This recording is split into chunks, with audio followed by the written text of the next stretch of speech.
Hello friends, সবাইকে welcome জানাই নতুন একটি ভিডিওতে। এই মুহূর্তে যে আপডেটটির দিকে আমরা নজর রাখবো সেটি হচ্ছে হাইকোর্টে আজ যে সমস্ত মামলাগুলোর শুনানি ছিল, সমস্ত মামলার শুনানির আপডেট।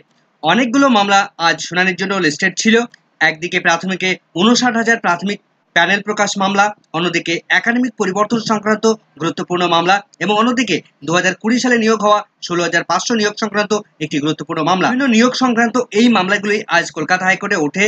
আমরা জানি প্যানেল প্রকাশ মামলা 17 নম্বর সিরিয়ালে লিস্টেড ছিল ডিভিশন বেঞ্চে মাননীয় বিচারপতি হরিশ ট্যান্ডন স্যারের বেঞ্চে, এবং একাডেমিক মামলা 79 নম্বর সিরিয়ালে লিস্টেড ছিল মাননীয় বিচারপতি রাজশেখর মান্থার বেঞ্চে, এবং 16,500 রিক্রুটমেন্ট সংক্রান্ত যে মামলা 207 নম্বর সিরিয়ালে লিস্টেড ছিল মাননীয় বিচারপতি রাজশেখর মান্থার বেঞ্চে। তো কি ঘটলো আজ হাইকোর্টে, চলুন জেনে নিই।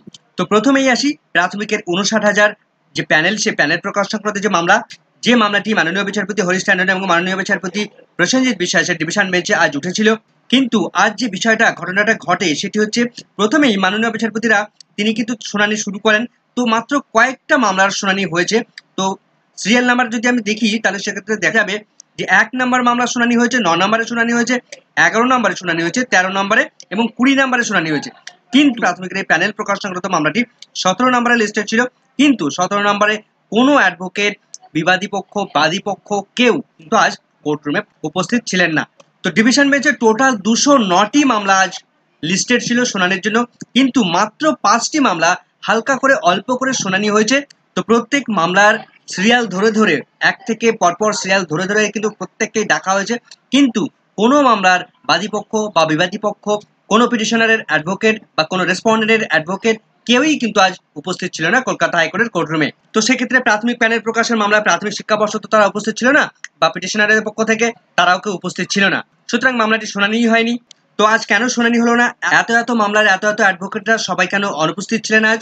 তার কারণ হাইকোর্টে বার কাউন্সিলের কোনো একজন মেম্বার তিনি আজ মারা গেছেন, যে কারণে সমস্ত মামলার অ্যাডভোকেটরা তারা কিন্তু আজ কোর্টরুমে তারা মামলা শুনানি করাচ্ছেন না।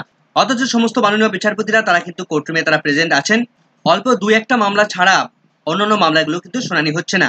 ঠিক একই রকম ভাবে মাননীয় বিচারপতি রাজশেখর মান্থার বেঞ্চেও কিন্তু এই প্রাথমিকের একাডেমিক পরিবর্তন সংক্রান্ত মামলা শুনানিই হয়নি। 2020 সালের 16,500 নিয়োগ সংক্রান্ত যে মামলা ছিল সেই মামলারও শুনানি হয়নি। তবে আরেকটি আপডেট আমরা জানিয়ে রাখি, বেশ কিছুদিন আগে মাননীয় বিচারপতি রাজশেখর মান্থা নর্থ 24 পরগনার ডিপিএসসিকে তিনি নির্দেশ দিয়েছিলেন যে সমস্ত মামলার পিটিশনাররা রয়েছেন 2009 সালে রিক্রুটমেন্ট প্রসেসে তাদেরকে সবাইকে রিক্রুটমেন্ট করার নির্দেশ দিয়েছিলেন। সেখানে টোটাল 800 মতো ভ্যাকেন্সি ছিল। তো আজ নর্থ 24 পরগনার পক্ষ থেকে 2009 সালে যারা প্যানেলে চাকরি পাননি তাদের পক্ষ থেকে একটি মামলা কলকাতা হাইকোর্টে নিয়ে আসা হয়। তো তারা দাবি জানান যে ইতিমধ্যে মাননীয় বিচারপতি যে অর্ডার দিয়েছিলেন এবং তাদের যে মার্কস রয়েছে সেই মার্কসের থেকেও আমার পিটিশনারদের অনেক বেশি মার্কস রয়েছে, তো আমার পিটিশনারদের অবশ্যই চাকরি পাওয়া উচিত।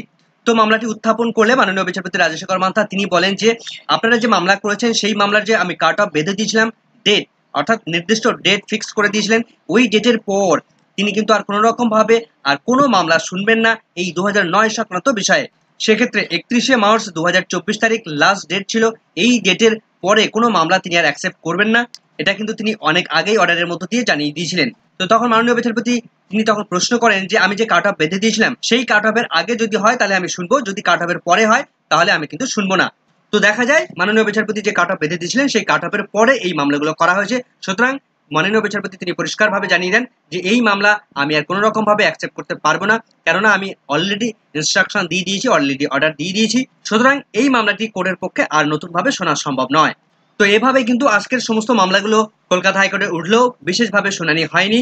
তো পরবর্তী আপডেট পেলে অবশ্যই আপনাদের সঙ্গে শেয়ার করব। এই মুহূর্তের এই ভিডিওটি ভালো লাগলে অবশ্যই একটু লাইক এবং কমেন্ট করে যাবেন। চ্যানেলটি নতুন হলে অবশ্যই একটু সাবস্ক্রাইব করে রাখার অনুরোধ রইল। পাশে থাকা বেল আইকনটি অবশ্যই অন করে রাখবেন পরবর্তী ধরনের আপডেট সঙ্গে সঙ্গে পাওয়ার জন্য। সকলকে ধন্যবাদ।